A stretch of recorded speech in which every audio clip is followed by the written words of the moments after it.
G'day everyone, I'm Miss Shaz Jones and I'm very delighted to be joined by Bill Yo this morning. Welcome to the podcast, Bill. Thanks, Shaz. It's great to be here. I love about the Bible that God starts in the very first verse with scale that is more than global, talks about the heavens and the earth. Can I ask you to just introduce your business career with a bit about the scale of your business?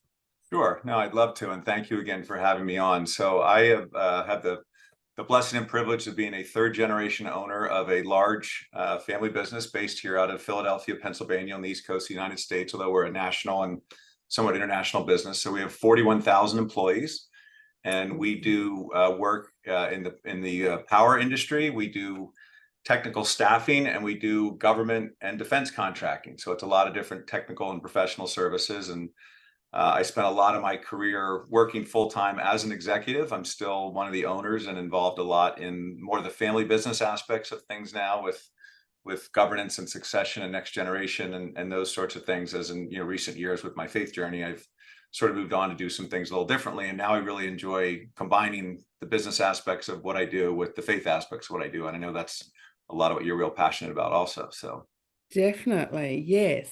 So are you happy talking numbers, revenue or profit, market cap? Oh yeah, so we're a private company, Okay. but we have 41,000 employees, and we're about a $2.5 billion US company top line. Okay. So yeah, those are kind of that sort of gives you a little bit of the scale of how big we are. So I think we're Forbes magazine does a thing every year, and we're somewhere 200 and some largest private companies in the United States. Okay. And billions of dollars in a business doesn't just happen. It Right, comes right. with a lot of moving parts, I'm sure.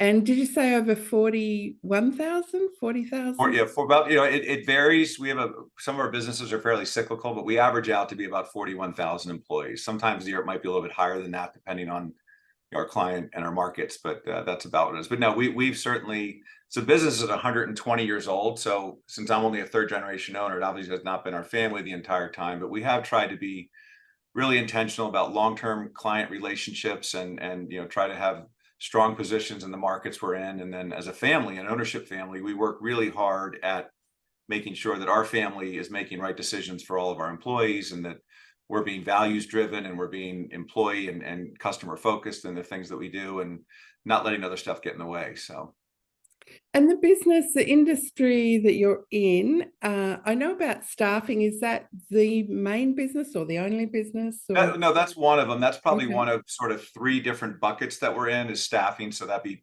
temporary technical staffing mostly. Our largest business is actually a construction and engineering business.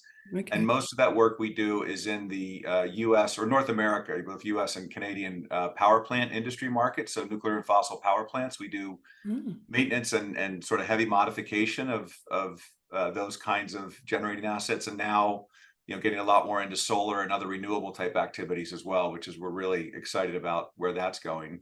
And then sort of the third big bucket, it would be more in the government and defense world. And that's where we do work, mainly for the U.S. federal government, but the Department of State, the Defense Department, Department of Energy, whether it's in services or whether it's in manufacturing. So, there's not everybody can be a federal government contractor, and there's certain sort of requirements and levels of integrity and quality and performance and things like that. But it's one of the things that we're very proud to have been doing that for actually over 100 years. We've been a federal government contractor here in the U.S. for probably 110 years by now. So. Wow, that's excellent. Yeah, I remember noticing in the Bible one day that both Joseph and Daniel, their main clients were government, um, Right, right, right. and at the federal or national level. Yes. And obviously, that's a very good strategy to have for Bible celebrities, but also very much relevant to this modern world. So, Yes. Yeah. And one of the things, since we are a family business, we like to say all our eggs are in one basket for the most part in this company, but this company is very diversified. So from a portfolio perspective, it's rare, almost never, that all the businesses are firing in all cylinders, and it's rare, if never, that all the businesses or their markets are in a real depressed state. So they kind of tend to balance each other out. And even I can say over the 20, gosh, almost 24, 25 years that my generation has owned the company, every one of our business lines at some point has been our largest sort of generator and our smallest generator in terms of success. So. And is that just cycles of business, or is that just the way it happened to work out? No, I think it's more the cycle, Shaz. Yeah, I think both cycles within the different markets we're in, and some have sort of longer cycles, and some might have shorter, and some might be more very sort of economy dependent. And then also just the stages and ages of our management teams and governance of the business and what we're trying to do strategically. Sometimes we may know that we're going to have a dip in performance for a year or two because we're making some longer term investments. Other times we may know that we might have an extraordinary year, but it might be from some one-off event that we hadn't really planned on. But at the end of the day, the idea is to have them all smooth themselves out so that the company grows. We like to use a term called strategic growth. So, and that's what we call sustainable and profitable growth. So we're not kind of growing for growth's sake, but we're continuing to grow. And really the important reason we want to continue to grow is that if we're trying to attract, retain, and engage the best people we can, the best people are going to constantly want bigger and bigger opportunities. So if we're not able to provide them here, they're going to go somewhere else to get those. Right. So it really motivates us to connect what we do in the marketplace and what we do from a talent perspective. So the Bible does talk about staffing a bit. I'm thinking of the story that Jesus told of going out into the marketplace and hiring everyone he could find and telling them that he would pay them a certain amount. And then he did that again and again as it got later in the day and ended up paying everyone the same. Are there any insights about leading a team of 41,000 people that you've got from the Bible that you implement practically? No, it's a great question, and I love that story of the I guess that's the laborers in the vineyard, right? That the whole story about who gets to render justice and who gets to decide what's fair, and the end of the story is it's not us that get to make those decisions. So it's interesting that I have sort of two elements to your question, and the first is, so we are like a lot of companies, certainly in the U.S. anyway. We are not what I call a faith forward company. So you won't hear or experience spiritual tenets or Christian sort of nomenclature or wording in the things we do. And that's, to me, that's neither good nor bad. It just is what it is. And that's the way a lot of our industries are, again, at least in our markets. But the second part to it is what I'm very fulfilled about and very driven by is that I live my faith tenets and I live my faith walk in the secular world, in the business world in ways. So, to your question, a couple of things that come to mind. I mean, first and foremost is, my leadership style. I had always developed kind of, I guess, naturally a servant leadership style, even, from a relatively young age, even before being in the workforce. And of course, there's no greater example of servant leadership than Jesus Christ and in his earthly ministry. And that he did not come to be served, but to serve. And those who are first will be last. Those who are last will be first. It really turned such a paradigm of power dynamics, organizational structures, leadership expectations on its head. And so like a small example of that would be, a lot of my involvement in the operations of the business now is through business development and either working with our current clients or trying to penetrate into new clients. And so I'll be working a lot of times as an owner with our sales teams and people who are sort of on the front line in business development roles. And what I always tell them is, picture that, you're the chess master, you're playing chess. Just picture I'm one of your pieces on the chessboard, and you tell me where you need to be successful with this client, rather than the other way around of who am I going to come in who have spent, figuratively 5 minutes with this client when you've been with them for a long, long time to tell you what the strategy should be to engage with that customer. And, so what that ultimately ends up looking like is, that we as owners and as senior managers really have that servant leadership model, even though we may not use that term, because we know that, we're only going to be successful if our people on the front lines who are engaged with our customers every day are successful in those relationships and making our customers achieve their goals and objectives and meet the kind of things that they're looking to do in their organizations. So it really does feed up that way. The other example that I'll give from a business perspective is vision. The whole idea about strategy and vision and where's this company going. And again, I go back to the example of Jesus Christ that well, before I go back there, so much of what you hear today, not just in the business world, but in, I'd say, society and certainly the Western world, is a lot about, boy, we need to go back to the way things used to be. And we've lost our definition. We've lost our core. We've lost our, it's all about sort of the way things used to be. And I hold up the example of Jesus Christ as a counterpoint to that, where he certainly would go back, and he would go back to the ancient scriptures, what we call the Old Testament, in ways when people had misappropriated that language and that sacred word for human gain. But most of his message was not about going back, it was about going forward. And it was about creating new communities and new ways of interacting and new relationships at significant scale on this earth, so that everybody can feel that they have an opportunity to be part of the community, in that case, the kingdom.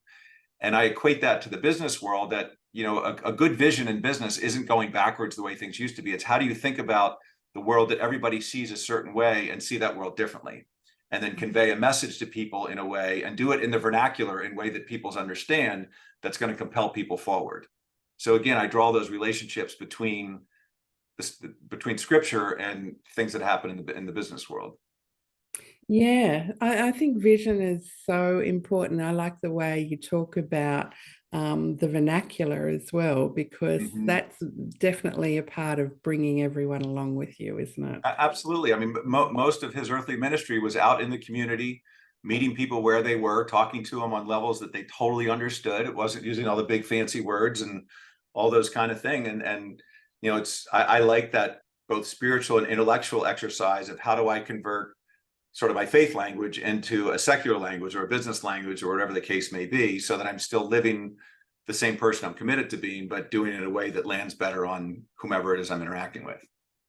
Yeah, and when you look at Jesus, is there something in particular that you admire, maybe one of his teachings or a miracle or a characteristic? Yeah. What is it that you Oh admire? gosh, one thing that really comes to mind for me personally, and this is not just in business, but sort of more broadly, is in the book of Luke, in Luke 12:48, when he says that everyone to whom much is given, of them much is expected. And those who are given more, they'll demand more. So it's the more you have, the more is expected of you. And that is really a daily motivator for me. It's on the bottom of my computer monitor. And I'm in a situation where I live a very blessed and a very privileged life, and I've been given a lot, and my brothers and I, and more broadly, have worked a lot to preserve and grow those things that we've been given. So it certainly hasn't just been a silver spoon, and it hasn't been created all from scratch. But the net of it is that I'm tremendously blessed in terms of time, talent, treasures, and different kinds of things. And so that scripture, Luke 12:48, tells me not that means I get to do less than other people or even the same, but I feel drawn in a very positive way that I have to do more, that I have to give back even more, and really abide by that gospel message of, discerning what my uniquely imbued talents and gifts are, and then how do I deploy them to help the underserved and those who are less fortunate. So that there's a number of different stories and parables, but that's one in particular that always really motivates me. And then another one that complements that a lot is, and I wrote about this in a book I published this year, is Jesus's transformational treatment of women. At the time of Jesus, 2,000 years ago, women were not even second-class citizens. Women, had very few rights, really almost closer to livestock than to men in terms of sort of societal hierarchy. Marriage was a contract; it was not a covenant. All these things, but from his first moments in the womb to his last moments of revealing his resurrected self, I would say that the majority of the key moments of his earthly journey involved women, and often no other men were present. And one story I always like, sort of in the middle of it, is the story of Mary and Martha. And when Jesus comes to dine, and Martha is flittering all about and cleaning up and doing everything, and Mary wants to recline with the men, in the living room and have conversation. And Martha goes and complains to Mary, and Jesus basically says, hey, relax, sister, come hang, Mary's doing the right thing, engaging with us. You shouldn't feel like you should have to be hierarchical. And I would submit that 2,000 years later, we still haven't caught up to his example. So. Excellent. Yeah, I really like that story too, because Martha wasn't doing anything that wasn't expected of a cultural Hebrew woman at the time. Right, right. Um, she was in the right um, for the Yes. culture, and Mary was definitely innovative, you might say. I don't think Martha Mhm, saw it mhm. that way, but Right, um, right, right. yeah, and I think a lot of times we can get caught up in the culture that we're in and not realize that the kingdom can have a very countercultural approach. And Absolutely. Yeah. often No. with the stories of Jesus, the people that think that they're doing the right thing Mhm. end up turned on their head and they're like, oh, actually, we're in the Right, wrong. right, right. No, that's a great point, Shaz. Totally. Yeah. I like that about him. You mentioned one of your books. So I know of at least two books. Have you got Mhm. any more, or is it two No, no, still? Yeah. just two. Yeah. So I about 5 years ago, I culminated a big research project and wrote and published a book on my father, and sort of by extension on our family and on our business, and just told the story of his life and our lives, which came out of sadly a year or so before that when my mother passed away. And when my mother died, it was a very sad moment, obviously losing a parent, but it was also a very Mm. beautiful moment, both because I knew and we knew at the moment that her suffering ended and that she went to be with the Lord. But it was beautiful for me personally because while I didn't have the words to describe it at the time, that was a God moment for me. And God physically pushed on my chest in the moment of my mom's passing. And the message was, change your life. You're not doing what you're called to do. And so, within a couple months, I decided to pull out a lot of my management duties and ultimately culminated sort of my professional bandwidth about research and writing this book on my father and published that. And it was, it was not, I would not say it was a faith-based book. It had some faith elements to it, but even though I was in my mid 40s at the time, my faith was more sort of fallow or latent at the time versus, kind of, green, no real green shoots or blossoming yet at that point. But then fast forward through the years, I started doing some small group work. I started going to attending some missions, overseas missions. One of my brothers and his wife have a food ministry where they've now packed 26 million meals that have been shipped to underserved communities really all over the world. A lot of Wow. them for a while were going to Nicaragua. So, and when I did this, my first mission trip to Nicaragua, I felt called to write a book about the story. And I just published the first book. So, started doing some research and then came back. And then before we knew it, the pandemic and the lockdown and all that stuff hit. And some other things happened, felt me compelled to go back to school. So I went back and earned a master's in ministry and theology while I worked on this book. And so December a year ago, so just 12 or 11 months ago, I completed my degree. Then in January, the book came out, and in February, it became a #1 bestseller on Amazon, which I'm very proud about. And so that book is Yeah, called Unvarnished congratulations. Faith. Thank you. So the title is Unvarnished Faith. The subtitle is Learning to Love with a Servant's Heart. So it's very much a faith-based book.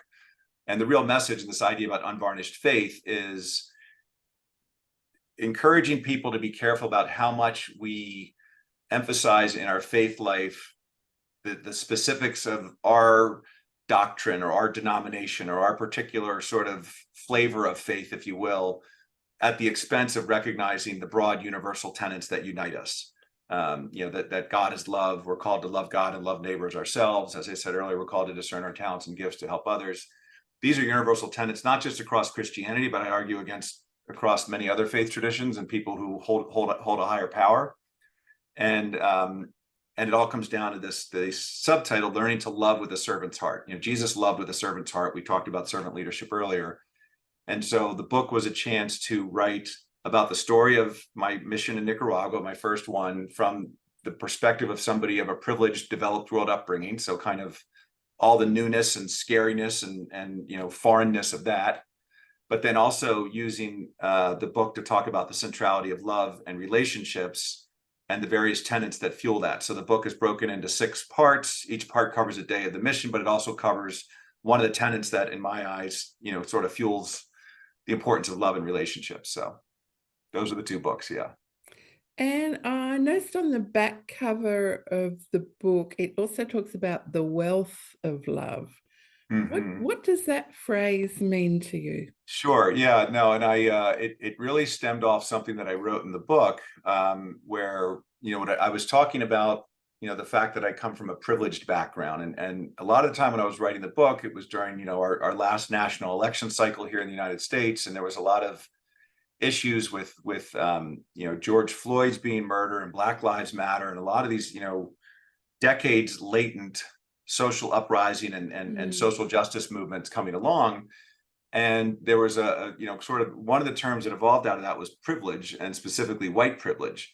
And it's a very, very loaded term. And I look at it not as a political term, I look at it as a descriptive term, the idea of privilege. And I look at that, I was born in the United States, I was born white, I was born male, I was born healthy, I was born a Christian. And I can add up all these different, yes, no, yes, no, yes, no. And my switch kind of toggles to yes in every one of those. So I looked at as sort of a very privileged arrival. mhm. There's an expression, and this is more in the family business world, but it applies here, that says, "Oh, do you see that guy over there?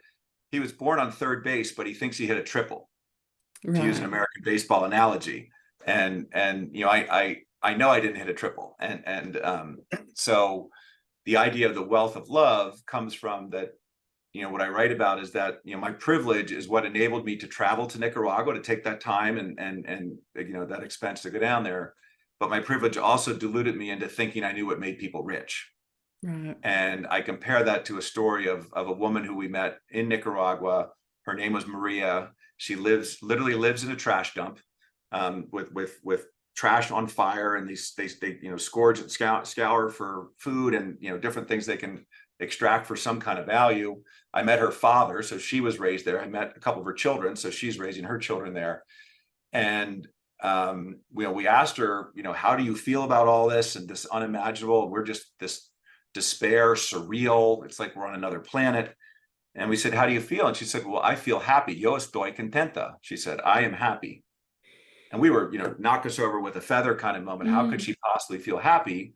And what she said is, well, the reason I feel happy is I woke up this morning. I didn't know how I was going to feed my children. I prayed to God, and God sent you with food today. Wow.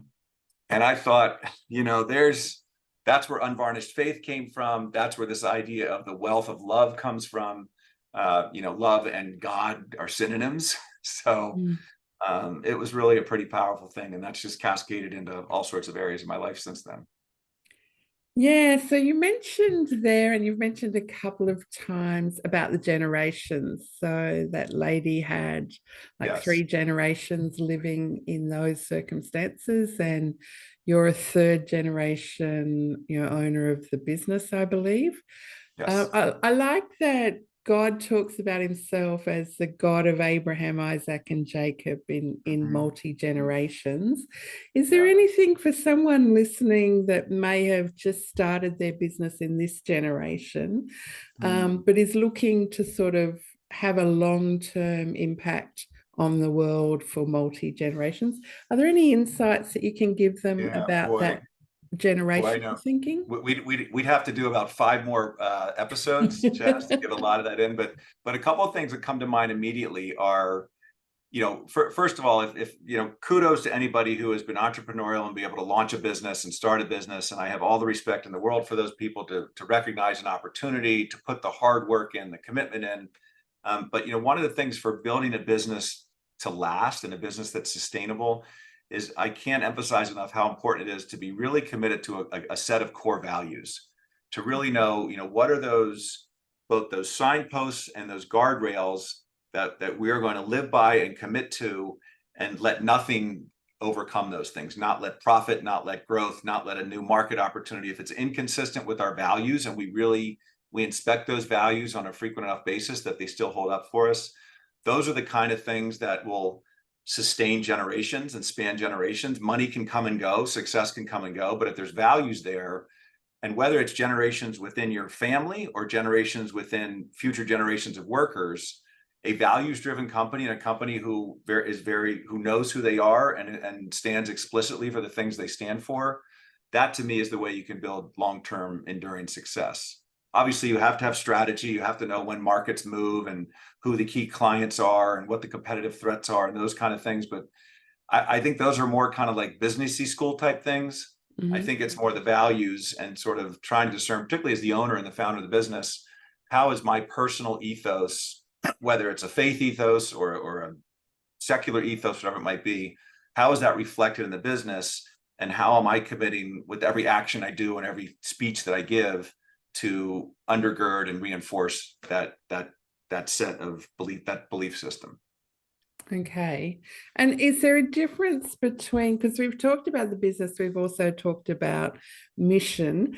Is there a difference between values and living out your values in, say, a volunteer role or mission versus work or Right. ownership? That's such a good topic, Shaz. I'm glad you brought it up. And a lot of times I'll hear people talk about, sort of having those two, maybe not sets of values, but saying, I have my work, I have my family, I have, I coach my kids, whatever. But then once a quarter, I'll go to a soup kitchen and, I'll deliver food around the holidays, and I need to do more of that stuff, while I'm doing all this stuff. And my response when given the chance is, well, yes, that's a great idea. And would you consider looking at the things you're already doing with the bulk of your time, professionally, family wise, volunteer, and how can you see those as the discernment and deployment of your talents and gifts? And if you've discerned and you're deploying your talents and gifts to help people outside of you, whether it's your family, your professional world, your community, that to me is being the arms and legs of Christ and doing what it is we're called to do. And that's our ministry. And I think for a lot of us, ministry is a very scary term, but the vast majority of us will never minister from a pulpit or from a pew. Most of us will minister in the workplace, in our living room, on a street corner, wherever it might be, in the car, on a plane, on the phone, on Zoom. And if we are being intentional about, what are the talents and gifts I have that I've been viewed with from God, and am I deploying those as much to my possibility as I can? So the idea is, rather than saying I have all this stuff and I need to do more of this, how can you maybe re-lens or recast all of it to see it as a form of you being the arms and legs of Christ by deploying your talents and gifts? So, and whether people get there or not, I would encourage people to at least sort of go through the exercise to think through that a little bit. And then maybe that may spur to say, what, my talents and gifts are somewhere else and they're not doing here. How can I make that shift and sort of economically or financially make it work, or whatever else the case may be? But I think it's a good way of examining and inspecting your faith walk and your life, and seeing how they might come together more. Yeah, I think it's quite transformational when people stop seeing just the volunteering at the soup kitchen kind of thing as the thing. When Jesus called his disciples and said, "Follow me," the way that most of those disciples interpreted that invitation was a change of occupation. Like they left their full-time jobs and followed Christ. So the occupation that we have as a full-time, the most time that we spend in anything, I think is so central to how we live out those faith. There's a verse in Psalm 116, I think it's 116:9, that says, I shall walk before the Lord in the land of the living. And that's one that's also, it's up on my wall. I shall walk before the Lord in the land of the living. And what I take away from that is, I'm going to walk before the Lord. I'm going to be the arms and legs. I'm going to be the light. I'm going to be the salt. There's so many different analogies and metaphors that we can use, but I'm going to do that in the land of the living. I'm going to do that during my earthly pilgrimage, my sojourn here amidst humanity. And that's that idea of, how do I be the arms and legs and try to recognize who it is that God created me to be, and then live into that person in the land of the living. And do it in a way that I'm accepted and embraced and adding value, not in a way where I'm some outlier that doesn't fit, kind of thing. Okay. I'm thinking about, say, for example, David, who, was such a warrior that he could fight Goliath, the champion of the enemy. He was a musician, a songwriter. He was a king, obviously. He had lots of talents. How would you help people who think, oh, I no idea what I should be doing. I've got so many different options in this world today. There's, so many Right. different opportunities. How do you discern the talent that you should be developing the most? Yeah, no, it's a great question, and it's easy to say when you've lived more life, like maybe you and I have, than somebody who might be earlier in their career, earlier in their journey, whether they're trying to figure out their first job or if they want to go on beyond, but advanced schooling or commit to a partner or those kinds of things. And you know, the biggest thing I would go back to, and this is easy to say now, is prayer and scripture. And Right. just the more time, even when I'm discerning on anything now, and the more time I ask people, whether it's my spiritual directors or different kind of things, is what am I doing spending time in prayer with the Lord? And like Elijah, it's how am I listening to the gentle whispers that come back in terms of giving me direction? And I may be thinking about something, and all of a sudden, boom, I run into somebody I haven't seen in ages. Or I meet somebody and recognize that, oh wow, I didn't realize that I was supposed to be kind of engaged in that community or those kind of things. So and then the scripture side of it is that can be part of our language for how to speak with God in a way where we're not going to necessarily hear back. But I've even some of the verses you and I have talked about today, these are things that really can buoy me through different things. So now, if you have somebody who maybe is not as committed into their faith life as they think they might be, I would encourage them to seek out people who are further down their professional or personal or spiritual paths, and ask their advice, and find out what are some of the things that you've been able to do in your life that have been real discernment moments. So I talk about this toggle between revelation and discernment. God reveals, I discern. God reveals, I discern. I know I missed most of the revelation that is out there, but when that sort of toggle gets moving a little bit, I found that the decisions I'm making are decisions that are what I think I'm being led to do, and they end up having better outcomes for me and for other people. Right. I haven't heard that before. I like that. God reveals, I discern. Right. Yeah. And I find for me that often it's when I get quiet and give myself a bit of time to reflect on what I'm being exposed to, or what those subtle changes in life, or the interactions that I'm having with people that I haven't had for a long time, what they might mean, that I do get more discernment about the direction that God's Yeah. heading. Yeah. It's amazing to see the way God uses us to help each other like that we can all Mm. be instruments like that. Yes, for sure. You also mentioned being salt and light. Mhm. For some reason lately, I've been getting irrationally angry every time I hear that phrase, because Jesus said you are the salt of the hashtag global, and you are the light of the hashtag global.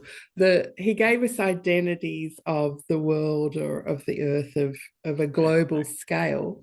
right. And I know that you operate primarily in the States, but you Mhm. said that increasingly it's becoming more global. Have you got any tips for people who are looking for sort of long-term, more global opportunities? Mhm. Well, one of the things I think that is very different now is, since the pandemic, and the idea of virtual work and hybrid work, there's a lot less constraints people have in terms of geographic exposure to other areas. In Mm. fact, I was just talking with a friend yesterday who was telling one of his young professional children who is living in South America doing work for a United States company with a European subject to the work he's doing.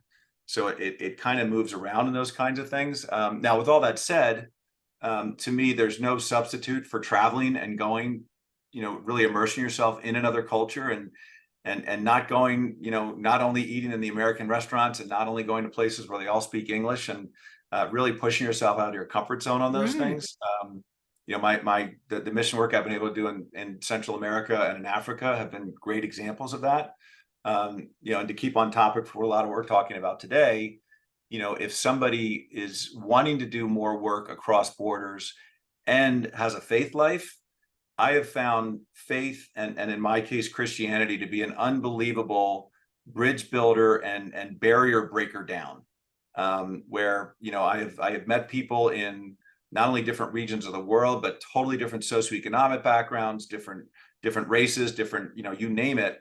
And you know, could not have more different experiences, but the fact that we have our common faith has been really an instant bond, to the point where, you know, within minutes, you know, almost like you can reveal your closest, most sort of painful kinds of things. And you know, it's interesting. So on the light thing that you mentioned, I like what this irrational anger you're having about it.